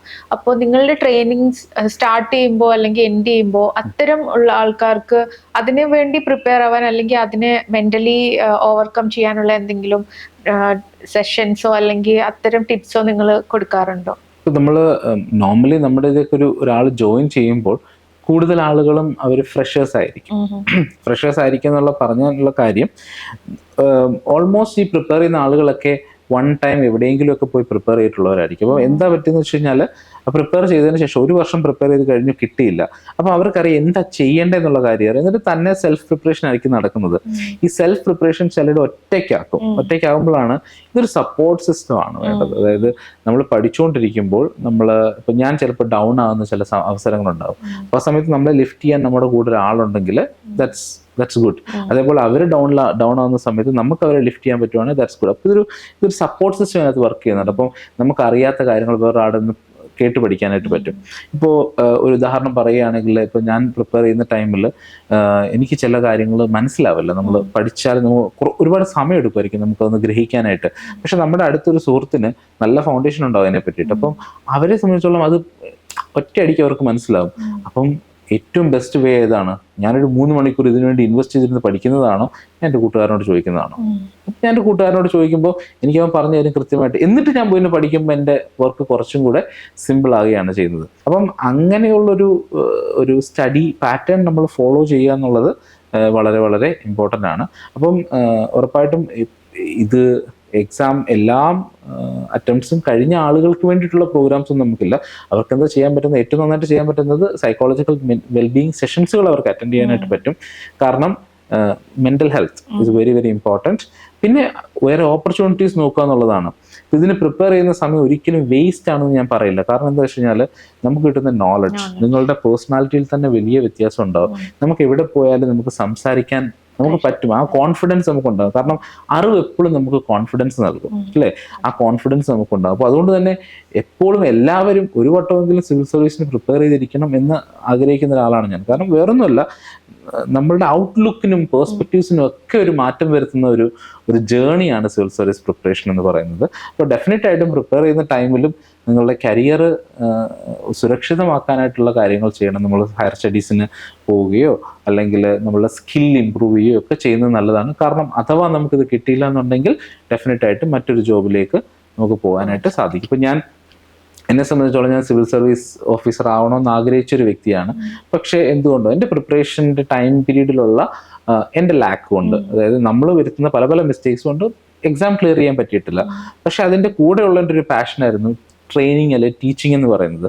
ദെൻ ഞാൻ ടീച്ചിങ് ആണ് പിന്നെ ഓപ്റ്റ് ചെയ്തത്. ഞാൻ കോളേജിൽ പഠിപ്പിച്ചിട്ടുള്ള ഒരാളാണ്, സ്കൂൾ സ്റ്റുഡൻസിനെ പഠിപ്പിച്ചിട്ടുണ്ട്, ടീച്ചേഴ്സിനെ ട്രെയിൻ ചെയ്തിട്ടുണ്ട്. So I am into training. അത് കഴിഞ്ഞാണ് സിവിൽ സർവീസിലേക്ക് നമ്മൾ എൻറ്റയർലി സിവിൽ സർവീസിലേക്ക് ഫോക്കസ് ചെയ്തുകൊണ്ട് നമ്മൾ ട്രെയിനിങ് ഇതിലേക്ക് കൊണ്ടുവരുന്നത്. അപ്പം ഈ കാലഘട്ടങ്ങളിലൊക്കെ നമ്മൾ പഠിച്ചിട്ടുള്ളത് കൊണ്ട് തന്നെ നമുക്കറിയാം എന്ത് ചെയ്യരുതെന്നറിയാം, അല്ലേ? എന്ത് ചെയ്യരുത്, അതുപോലെ തന്നെ അതിനെ എങ്ങനെ ടാക്കിൾ ചെയ്യണം എന്നുള്ള കാര്യം കൃത്യമായിട്ട് അറിയാം. പിന്നെ UPSC നമുക്ക് അങ്ങനെ പ്രെഡിക്റ്റ് ചെയ്യാൻ പറ്റുന്ന ഒരു കാര്യമൊന്നുമല്ല. നമുക്ക് ഇതായിരിക്കും UPSC ചോദിക്കാൻ പോകുന്നത് നമുക്ക് പറയാൻ പറ്റില്ല. പക്ഷെ ഒരു പരിധി വരെ നമുക്ക് പറയാൻ പറ്റും. എങ്ങനെ? പഴയ PYQs ഒക്കെ എടുത്ത് വെച്ച് നോക്കിയിട്ട് നമുക്ക് പറയാനായിട്ട് സാധിക്കും. അപ്പം ഇതൊക്കെയാണ് നമുക്കൊരു അറ്റംപ്റ്റ്സ് കഴിഞ്ഞ ആളുകൾക്കും, അല്ലെങ്കിൽ ഇനി എനിക്ക് ക്ലിയർ ചെയ്യാൻ പറ്റില്ല എന്നാലും ഈ ഒരു സർക്കിളിൽ തന്നെ നിന്ന് വരുന്ന ആളുകളോടും എനിക്ക് പറയാനുള്ളത്, നിങ്ങളുടേതായിട്ടുള്ള ഒരു ഓപ്ഷൻ, നിങ്ങളുടെ പാഷൻ നിങ്ങൾ കണ്ടെത്തുക എന്നുള്ളതാണ്. അതിനു വേണ്ടിയിട്ട് സ്കില്ല് ഡെവലപ്പ് ചെയ്യുക, അതിനു വേണ്ടിയിട്ടുള്ള കോഴ്സുകൾ ചെയ്യുക, എന്നിട്ട് ആ ഒരു പ്രൊഫഷനിലേക്ക് എത്തിച്ചേരുക എന്നുള്ളതാണ് എനിക്ക് പറയാനുള്ളത്. മറ്റൊരു ജോലിയിൽ നിന്നുകൊണ്ട് ഇതിന് പ്രിപ്പയർ ചെയ്യുമ്പോൾ അതിന്റെ ഒരു സക്സസ് റേറ്റ് എങ്ങനെയായിരിക്കും? അതായത് മുഴുവനായി ഇതിനു വേണ്ടി ഇൻവെസ്റ്റ് ചെയ്യുന്ന കുട്ടികളിലെ വെച്ച് നമ്മൾ നോക്കുമ്പോൾ അതിന്റെ ഒരു സക്സസ് റേറ്റ് എങ്ങനെയായിരിക്കും? ഇതും ഡിപ്പെൻസ് ആണ്. കാരണം ഓരോ വ്യക്തിയും ഡിഫറെൻ്റ് ആണ്, ഓരോരുത്തരുടെ ലേണിംഗ് പാറ്റേൺ ഡിഫറെൻ്റ് ആണ്, ഓരോരുത്തരുടെ ഫൗണ്ടേഷൻ ഡിഫറെൻ്റ് ആണ്. ഫൗണ്ടേഷൻ ഞാൻ പറഞ്ഞത് ഈ 6 തൊട്ട് 12 വരെയുള്ള ക്ലാസ്സുകളുണ്ടല്ലോ, അവിടെ പഠിച്ചിട്ടുള്ള ചില കാര്യങ്ങൾ ചില കുട്ടികൾക്ക് വളരെ നന്നായിട്ട് അറിയായിരിക്കും. അപ്പോൾ അവരെ സംബന്ധിച്ചോളം അവരുടെ വർക്ക് കുറവാണ്. അതായത് പിന്നീട് പഠിച്ചു വരുമ്പോഴത്തേനും, കാരണം അവർ ഈ ഫൗണ്ടേഷൻ പോയി ഇനി ബിൽഡ് ചെയ്യേണ്ട ആവശ്യമില്ല, അല്ലേ? അവർക്ക് ഓൾറെഡി ആ ഫൗണ്ടേഷൻ ഉണ്ട്. പിന്നെ കുറച്ച് സമയം ഇൻവെസ്റ്റ് ചെയ്താൽ മതി. ഫസ്റ്റ് ഓഫ് ഓൾ ഞാൻ നേരത്തെ പറഞ്ഞു, നമ്മൾ പല ആളുകളും നമ്മുടെ ചുറ്റുമുള്ള ആളുകൾ പറഞ്ഞ് 8 മണിക്കൂർ പഠിച്ചു, 12 മണിക്കൂർ പഠിച്ചു എന്ന് പറയും. ഈ 12 മണിക്കൂർ ഒരാൾക്ക് നിന്ന് പഠിക്കാൻ പറ്റുമോ? നിങ്ങൾ ചുമ്മാ ലോജിക്കലി തിങ്ക് ചെയ്ത് നോക്കാം. നമുക്ക് 12 മണിക്കൂർ വേറെ ഡിസ്ട്രാക്ഷൻസ് ഒന്നും ഇല്ലാതെ പഠിക്കാൻ പറ്റുമോ? ഇല്ല. പോട്ടെ, 1 മണിക്കൂർ നമുക്ക് ഡിസ്ട്രാക്ഷൻസ് ഇല്ലാതെ പഠിക്കാൻ പറ്റുമോ? ഇല്ല. 1 മണിക്കൂർ പോലും അതിനകത്ത് എഫക്റ്റീവായിട്ട് ചിലപ്പോൾ നമുക്ക് അത്ര കോൺസെൻട്രേഷൻ ഉള്ള ആളുകളാണെങ്കിൽ ചിലപ്പോൾ ഒരു 3/4 മണിക്കൂർ 50 മിനിറ്റ് ചിലപ്പോൾ പഠിച്ചേക്കും. എന്നാലും 10 മിനിറ്റ് നമ്മൾ വേസ്റ്റ് ആകും. എന്നാൽ കോൺസെൻട്രേഷൻ കുറവുള്ളതും മൈൻഡ് ഇങ്ങനെ വാൻഡർ ചെയ്ത് നടക്കുന്ന ആളുകളാണെന്നുണ്ടെങ്കിൽ ഉറപ്പായിട്ടും 20 മിനിറ്റ് ആയിരിക്കും പഠിക്കാൻ പറ്റുന്നത്. ബാക്കി 40 മിനിറ്റ് നമ്മൾ തോട്ട്സിനാണ് പോകുന്നത്. അതായത് നമ്മൾ ഫ്യൂച്ചറിനെ പറ്റി ചിന്തിക്കും, നമ്മൾ പാസ്റ്റിനെ പറ്റി ചിന്തിക്കും, ഇങ്ങനെയുള്ളതാണ്. ഇതിനെ റെഡ്യൂസ് ചെയ്തുകൊണ്ട് നിങ്ങൾ 3 മണിക്കൂർ പഠിച്ചാൽ ആ 3 മണിക്കൂർ എഫക്റ്റീവായിട്ട് 2.5 മണിക്കൂർ നിങ്ങൾക്ക് പഠിക്കാൻ പറ്റുന്നുണ്ടോ? ആ 2.5 മണിക്കൂർ മതി, അല്ലേ? നമ്മുടെ തോട്ട്സിനെ നമുക്ക് കൺട്രോൾ ചെയ്യാൻ പറ്റുന്നുണ്ടെങ്കിൽ ആ 2.5 മണിക്കൂർ പഠിച്ചാൽ മതി. അപ്പം 8 മണിക്കൂർ പഠിക്കേണ്ട ആവശ്യമില്ല. ഞാൻ നേരത്തെ പറഞ്ഞതുപോലെ ഇപ്പം മൈൻഡ് വാൻഡർ ചെയ്ത്, അല്ലെങ്കിൽ ഈ പറഞ്ഞതുപോലെ കോൺസെൻട്രേഷൻ്റെ പ്രശ്നമുള്ള ആളുകൾ ചിലപ്പോൾ പഠിക്കുന്നത് 20 മിനിറ്റ് ആയിരിക്കും. അങ്ങനെ അവർ 3 മണിക്കൂർ പഠിച്ചാലും 1 മണിക്കൂർ എഫക്റ്റീവായിട്ട് പഠിക്കുന്നുള്ളൂ. ബാക്കി 2 മണിക്കൂർ വേസ്റ്റ് ആയിട്ടുണ്ടല്ലോ. എന്നാൽ എഫക്റ്റീവായിട്ട് നിങ്ങൾക്ക് 2 മണിക്കൂർ പഠിക്കാൻ പറ്റുന്നുണ്ടെങ്കിൽ അതുപോലെ. അപ്പോൾ ഡിപ്പെൻസ് ആണ്. ഓരോ വ്യക്തിയുടെയും ലേണിംഗ് പാറ്റേണും അവരുടെ ഫോക്കസും അറ്റൻഷനും ഒക്കെ ഡിഫറെൻ്റ് ആണ്. അപ്പോൾ അത് വെച്ചിട്ട് നമ്മുടെ സ്ട്രെങ്തും വീക്ക്നെസ്സും നമുക്കാണ് ഏറ്റവും നന്നായിട്ട് അറിയാവുന്നത്. അപ്പോൾ നിങ്ങൾക്ക് ചിലപ്പോൾ നിങ്ങൾ മോർണിംഗ് പഠിക്കുന്ന ഒരാളായിരിക്കും, അല്ലെങ്കിൽ ചിലപ്പോൾ നിങ്ങൾ രാത്രി പഠിക്കുന്ന ആളായിരിക്കും. നിങ്ങളുടെ സ്ട്രെങ്ത് നിങ്ങൾ കണ്ടെത്തുക, നിങ്ങളുടെ വീക്ക്നെസ് നിങ്ങൾ അറിയുക, അതിനെ റെക്ടിഫൈ ചെയ്യാൻ ശ്രമിക്കുക, നിങ്ങളുടേതായിട്ടുള്ള സ്റ്റഡി പ്ലാൻ നിങ്ങൾ ഉണ്ടാക്കുക, അതിനനുസരിച്ച് പഠിക്കുക. അപ്പോൾ ഉറപ്പായിട്ടും അങ്ങനെ ഐഡന്റിഫൈ ചെയ്തിട്ടുള്ള ആളുകളൊക്കെ വിജയിച്ചിട്ടുണ്ട്. വർക്ക് ചെയ്യുവാണെങ്കിലും അവരൊക്കെ വിജയിച്ചിട്ടുണ്ട്. നമുക്ക് ഒത്തിരി എക്സാമ്പിൾസ് ഉണ്ട്. ഈ കഴിഞ്ഞ വർഷങ്ങളിലേക്ക് നോക്കുവാണെങ്കിൽ വർക്ക് ചെയ്ത് ഇപ്പോൾ സിവിൽ സർവീസിൽ ഇരിക്കുന്ന ആളുകൾ എത്രയോ പേര് സിവിൽ സർവീസ് ക്ലിയർ ചെയ്യുന്നു. അതായത് IRS കിട്ടിയിട്ടുള്ള ആൾക്ക് IAS കിട്ടുന്നുണ്ട്, IPS കിട്ടിയ ആൾക്ക് IAS കിട്ടുന്നുണ്ട്, എത്രയോ പേര് ക്ലിയർ ചെയ്യുന്നു. അപ്പം നമ്മളൊക്കെ പറയുമ്പോൾ ഏറ്റവും കൂടുതൽ വർക്കുള്ള ആളുകളാണ് ഈ സിവിൽ സർവീസ് ഓഫീസേഴ്സ്.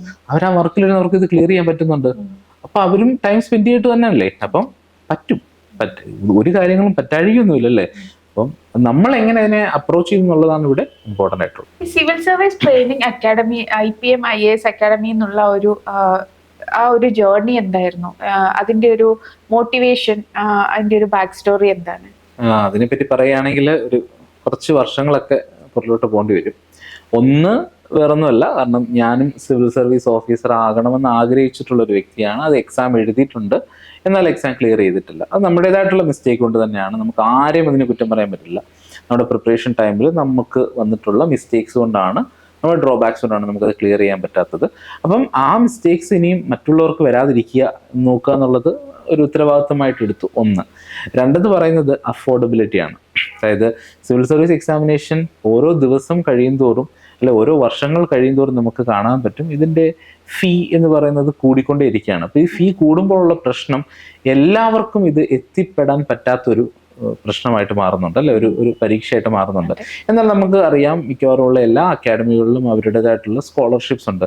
പക്ഷെ ഒരു 10% ആയിരിക്കും സ്കോളർഷിപ്പ് വരുന്നത്. ബാക്കി 90% ആളുകളും അവിടെ ഉയർന്ന ഫീ കൊടുത്ത് തന്നെയാണ് പഠിക്കുന്നത്. പക്ഷേ ഈ ഒരു പൊസിഷൻ എത്താൻ ആഗ്രഹിക്കുകയും എന്നാൽ ഈ ഉയർന്ന ഫീ കൊടുക്കാൻ പറ്റാത്തത് കൊണ്ടും സ്കോളർഷിപ്പ് ടെസ്റ്റുകൾ പാസ്സാകാൻ പറ്റാത്തത് കൊണ്ടും ഒക്കെ പ്രിപ്പയർ ചെയ്യാൻ പറ്റാതെ പോകുന്ന ഒരുപാട് ആളുകളുണ്ടല്ലോ.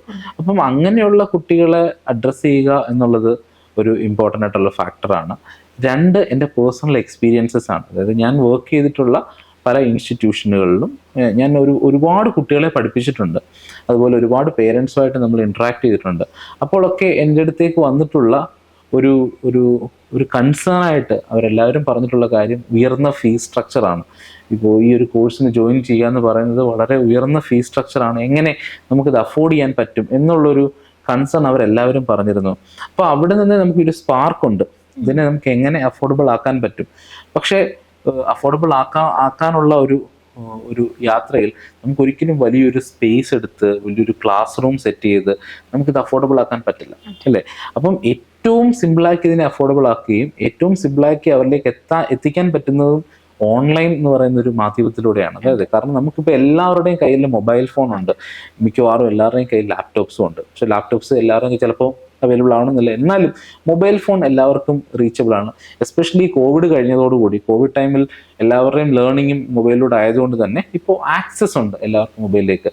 അപ്പോൾ എങ്ങനെ നമുക്ക് മൊബൈലിലൂടെ ഈ ഒരു കാര്യം ചെയ്യാം? ഒരുപാട് പേര് ചെയ്യുന്നുണ്ട് ഓൾറെഡി, എങ്കിലും എങ്ങനെ നമുക്ക് അഫോർഡബിൾ ആയിട്ട് ചെയ്യാം എന്ന ഒരു ചോദ്യത്തിൽ നിന്നും ആ ഒരു സ്പാർക്കിൽ നിന്നുമാണ് നമ്മൾ ഈ ഒരു അക്കാഡമി സ്റ്റാർട്ട് ചെയ്തത്. അപ്പം നമ്മളുടെ കോഴ്സുകൾ എടുത്ത് നോക്കുകയാണെങ്കിൽ നിങ്ങൾക്ക് കാണാൻ സാധിക്കും, IPM IAS ആപ്പ് ഡൗൺലോഡ് ചെയ്ത് നോക്കുകയാണെങ്കിൽ നിങ്ങൾക്ക് കാണാൻ സാധിക്കും കോംപ്രിഹെൻസീവ് കോഴ്സുകൾ, അതായത് പ്രിലിംസ് ആൻഡ് മെയിൻസ് കോഴ്സുകൾ. ഇതിൻ്റെയൊക്കെ പ്രൈസിങ് വളരെ കുറവാണ്. ഇപ്പോൾ നമ്മുടെ 2025 നമ്മുടെ കോഴ്സിൻ്റെ പ്രൈസിങ് എന്ന് പറയുന്നത് 30,000 ആണ്. പക്ഷെ ആ 30,000 നമ്മൾ പ്രൊവൈഡ് ചെയ്യുന്നത്, അല്ലേ? അത് പ്രൊവൈഡ് ചെയ്യുന്നത് 60% ഡിസ്കൗണ്ടിലാണ് നമ്മളത് പ്രൊവൈഡ് ചെയ്യുന്നത്. അതൊന്ന്.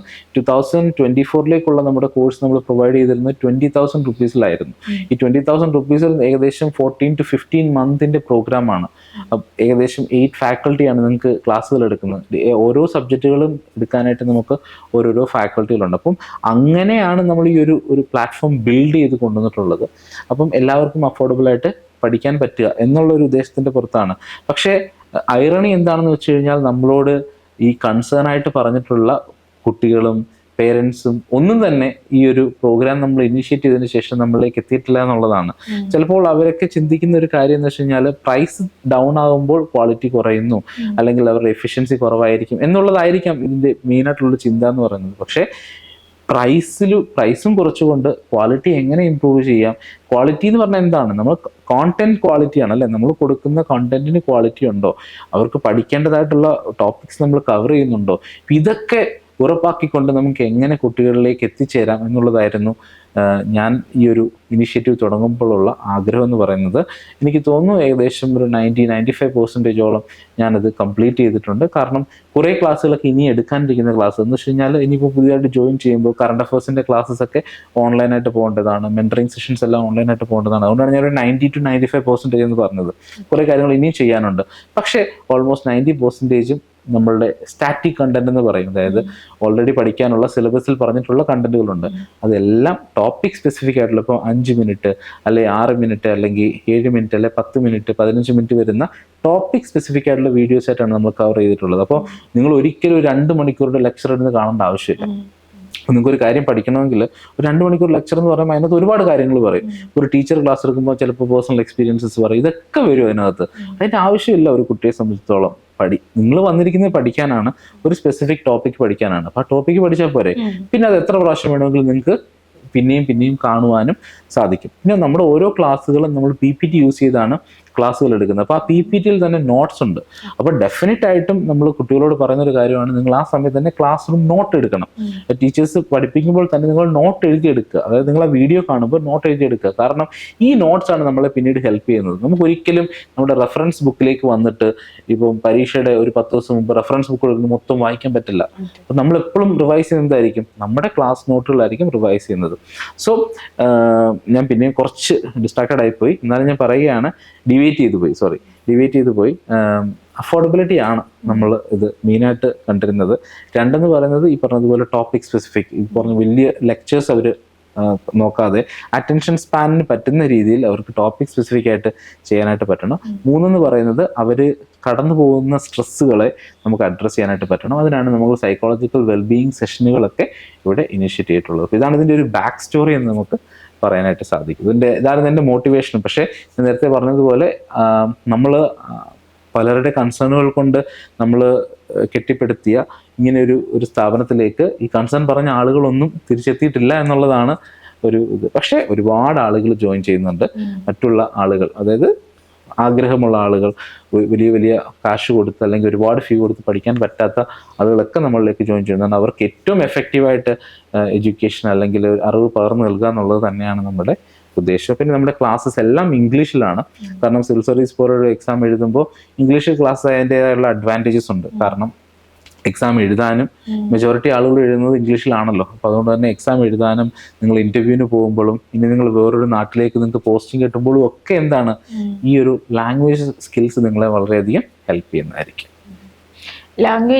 ഇംഗ്ലീഷിൽ തന്നെ ക്ലാസ്സസ് എടുക്കുന്നതുകൊണ്ട് IPM അക്കാഡമിയുടെ ഒരു റീച്ചബിലിറ്റി പാൻ ഇന്ത്യ തന്നെ ആയിരിക്കും. ഓഫ് കോഴ്സ് അത് തന്നെയാണ് നമ്മൾ കാണുന്നത്. നമുക്കൊരിക്കലും കേരളം മാത്രം ഫോക്കസ് ചെയ്തുകൊണ്ട് ചെയ്യണം എന്നല്ലായിരുന്നു ആഗ്രഹം. എല്ലാവരിലേക്കും എത്തുക എന്നുള്ളതാണ്. Civil service examination all India ലെവലിൽ പോകുന്നതാണ്. അപ്പോൾ അതുകൊണ്ട് തന്നെ നമ്മളുടെ ഒരു ഇനീഷ്യേറ്റീവ് ഓൾ ഇന്ത്യ ലെവലിൽ തന്നെ റിഫ്ലക്റ്റ് ആവണം എന്നുള്ളതായിരുന്നു ആഗ്രഹം. 2025 പ്രിലിംസ് ആൻഡ് മെയിൻ കോഴ്സസിനെ പറ്റി പറഞ്ഞല്ലോ, അതിന്റെ പറ്റി കൂടുതൽ വിശദമായിട്ടൊന്ന് പറയാമോ?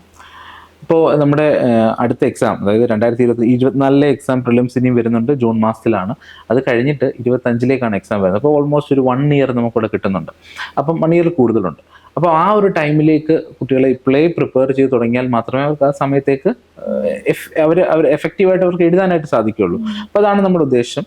അപ്പോൾ നമ്മുടെ കോഴ്സ് ഉണ്ട്. ആ കോഴ്സിൻ്റെ പ്രൈസിംഗ് ആണ് ഞാൻ പറഞ്ഞത്, നേരത്തെ പറഞ്ഞിരുന്നു, അതിനെപ്പറ്റി ഡിസ്കസ് ചെയ്തിരുന്നു. എന്നാൽ അതിൻ്റെ ഉള്ളിൽ എന്താണുള്ളതെന്ന് ഞാൻ പറയാം. ഒന്ന്, നമുക്ക് സിവിൽ സർവീസ് എക്സാമിനേഷന് ഒരുപാട് സബ്ജക്റ്റുകൾ പഠിക്കാനുണ്ട്. GS 1, general studies 1, general studies 2, general studies 3, അങ്ങനെ ഒരുപാട് സബ്ജക്റ്റുകളുണ്ട്.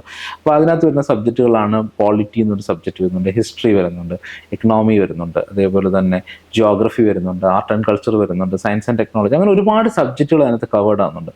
ഈ എല്ലാ സബ്ജക്ട്സിലും നമ്മൾ ടോപ്പിക് സ്പെസിഫിക് ആയിട്ടുള്ള വീഡിയോസ് പ്രൊവൈഡ് ചെയ്യുന്നുണ്ട്. അപ്പോൾ മോർ ദാൻ 1500 വീഡിയോസ് ആണ് നമ്മുടെ ഈ ഒരു കോഴ്സിനകത്തുള്ളത്. എന്ന് വെച്ച് കഴിഞ്ഞാൽ ടോപ്പിക് സ്പെസിഫിക് ആണ്. അപ്പം ഇപ്പോൾ നിങ്ങൾക്ക് പഠിക്കേണ്ട ഇൻഡസ് വാലി സിവിലൈസേഷൻ്റെ ആർക്കിടെക്ചർ മാത്രമാണെങ്കിൽ അതിനെപ്പറ്റി മാത്രമായിരിക്കും ആ വീഡിയോ ഉള്ളത്. നിങ്ങൾക്ക് പഠിക്കേണ്ടത് ആർട്ടിക്കിൾ 15 പറ്റി മാത്രമാണെങ്കിൽ ആർട്ടിക്കിൾ 15 പറ്റിയിട്ട് മാത്രമായിരിക്കും വീഡിയോ ഉള്ളത്. അതേപോലെ ജോഗ്രഫിയിൽ നിങ്ങൾക്ക് പഠിക്കേണ്ടത് സെഡിമെൻ്ററി റോക്കിനെ പറ്റി മാത്രമാണെങ്കിൽ സെഡിമെൻ്ററി റോക്കിനെ പറ്റി മാത്രമായിരിക്കും വീഡിയോ ഉള്ളത്. അപ്പോൾ ഒരിക്കലും വലിയൊരു ലെക്ചർ കേൾക്കേണ്ടതായിട്ടുള്ള ആവശ്യമില്ല. അതാണ് ഫസ്റ്റ് ഫീച്ചർ എന്ന് പറയുന്നത്. രണ്ടെന്ന് പറയുന്നത് കറണ്ട് അഫേഴ്സിൻ്റെ ലൈവ് സെഷൻസ് ഉണ്ടാവും. കാരണം കറണ്ട് അഫേഴ്സ് മാറിക്കൊണ്ടിരിക്കുന്ന ഒരു കാര്യമാണ്. അതിൻ്റെ ലൈവ് സെഷൻസ് ഉണ്ടാവും. സ്ട്രാറ്റജിക് ആൻഡ് മെൻറ്ററിങ് സെഷൻസ് ഉണ്ടാവും. കാരണം ഇവർക്ക് മെൻറ്ററിങ് സെഷൻസ് ഇമ്പോർട്ടൻ്റ് ആണ്. കാരണം എങ്ങനെയായിരിക്കണം നമ്മൾ മുന്നിലേക്ക് പോകേണ്ടത്, ഫോക്കസ് എങ്ങനെ നമുക്ക് കൊണ്ടുവരാനായിട്ട് സാധിക്കും, ഗോൾസ് എങ്ങനെ സെറ്റ് ചെയ്യാനായിട്ട് സാധിക്കും, ഓരോ ദിവസവും നിങ്ങൾക്ക് എങ്ങനെ പഠിക്കേണ്ട കാര്യങ്ങൾ നിങ്ങൾക്ക് ഫിക്സ് ചെയ്യാനായിട്ട് സാധിക്കും, ഇങ്ങനെയുള്ള സെഷനുകൾ നമ്മളിവിടെ നടത്തും. അതേപോലെ എക്സ്പെർട്ടുകൾ വന്നിട്ട് അവരുടെ സെഷൻസ്, അതായത് സിവിൽ സർവീസ് ഓഫീസേഴ്സും അതേപോലെ തന്നെ സബ്ജക്ട് മാറ്റർ എക്സ്പേർട്സും ഒക്കെ അവരുടെ എക്സ്പീരിയൻസസ് അവർ ഷെയർ ചെയ്യും. അതും അവർക്ക് ഒരുപാട് ഹെൽപ്ഫുൾ ആയിരിക്കും. പിന്നീട് വരുന്നൊരു ഇമ്പോർട്ടൻറ്റ് ഫാക്ടറാണ് സൈക്കോളജിക്കൽ വെൽബീയിങ് സെഷൻസ് എന്ന് പറയുന്നത്. കാരണം നേരത്തെ പറഞ്ഞതുപോലെ തന്നെ നമ്മുടെ മെൻ്റൽ ഹെൽത്ത് വളരെ ഇമ്പോർട്ടൻ്റ് ആണ്. ആ മെൻ്റൽ ഹെൽത്തിനെ കുറച്ചുകൂടെ ബൂസ്റ്റ് ചെയ്യാനും അതേപോലെ നമ്മുടെ കോൺഫിഡൻസ് ലെവലും മോട്ടിവേഷനും ഒക്കെ നമുക്ക് നിലനിർത്തിക്കൊണ്ട് പ്രിപ്പയർ ചെയ്യാൻ വേണ്ടിയിട്ടാണ് നമ്മൾ ഈ സൈക്കോളജിക്കൽ വെൽബീയിങ് സെഷൻസ് വെച്ചിരിക്കുന്നത്. കൂടാതെ ഒരുപാട് ഫ്രീ ടെസ്റ്റുകൾ, 200-ലധികം ഫ്രീ ടെസ്റ്റുകൾ ഇതിൽ പ്രൊവൈഡ് ചെയ്തിട്ടുണ്ട്. കാരണം അതെല്ലാം പ്രാക്ടീസാണ്. അപ്പം നിങ്ങൾക്ക് പ്രാക്ടീസ് ചെയ്തുകൊണ്ടേ ഇരിക്കാം. അപ്പം എങ്ങനെയാണ് ഒരു ക്വസ്റ്റ്യൻ വരുന്നത് നമുക്ക് മനസ്സിലാക്കാനായിട്ട് സാധിക്കും. അപ്പം അതിൻ്റെയൊക്കെ ഒരു കോംപ്രിഹെൻസീവ് ആയിട്ടുള്ള ഒരു പ്രോഗ്രാമാണ് 2025 നമ്മുടെ പ്രോഗ്രാം എന്ന് പറയുന്നത്. ഇതിനകത്ത് പ്രിലിംസ് ടെസ്റ്റ് സീരീസ് നമ്മൾ കവർ ചെയ്യുന്നുണ്ട്, അതേപോലെ തന്നെ മെയിൻസിലേക്കുള്ള ടെസ്റ്റിന് അവരെ നമ്മൾ എക്യുപ്പ് ചെയ്യുന്നുണ്ട്. ഇതെല്ലാം ഇതിനകത്ത് ഇൻക്ലൂഡഡ് ആണ്. പക്ഷേ ഓപ്ഷണൽ സബ്ജക്റ്റുകളൊക്കെ നമുക്ക് വേറെ വേറെ സബ്ജക്ട്സ് ആയിട്ട് തന്നെ ആയിരിക്കും ഓഫർ ചെയ്യുന്നത്. പക്ഷേ ഓപ്ഷണൽ ഒഴിച്ച് ബാക്കി എല്ലാ കാര്യങ്ങളും നമ്മൾ CSAT എല്ലാം നമ്മൾ ഇതിലേക്ക് ഇൻക്ലൂഡ് ചെയ്തുകൊണ്ടാണ് ഈ ഒരു 2025 പ്രിലിംസ് ആൻഡ് മെയിൻസ് കോഴ്സ് നമ്മൾ തയ്യാറാക്കിയിരിക്കുന്നത്. അപ്പോൾ നിങ്ങളുടെ കയ്യിലൊരു മൊബൈൽ ഫോൺ ഉണ്ടെങ്കിൽ നിങ്ങൾ എവിടെയാണെങ്കിലും, നിങ്ങൾ ഏത് സ്ഥലത്താണെങ്കിലും നിങ്ങൾക്ക് പഠിക്കാനായിട്ട് സാധിക്കും. ഇപ്പോൾ നിങ്ങളൊരു സ്റ്റുഡൻ്റ് ആയിക്കോട്ടെ, നിങ്ങളൊരു വർക്കിംഗ് പ്രൊഫഷണൽ ആയിക്കോട്ടെ, നിങ്ങളുടെ കൺവീനിയൻറ്റ് ടൈമിൽ നിങ്ങൾക്ക് പഠിക്കാനായിട്ട് സാധിക്കും. അതാണ് ഇവിടുത്തെ ഏറ്റവും വലിയൊരു അഡ്വാൻറ്റേജ് എന്ന് പറയുന്നത്.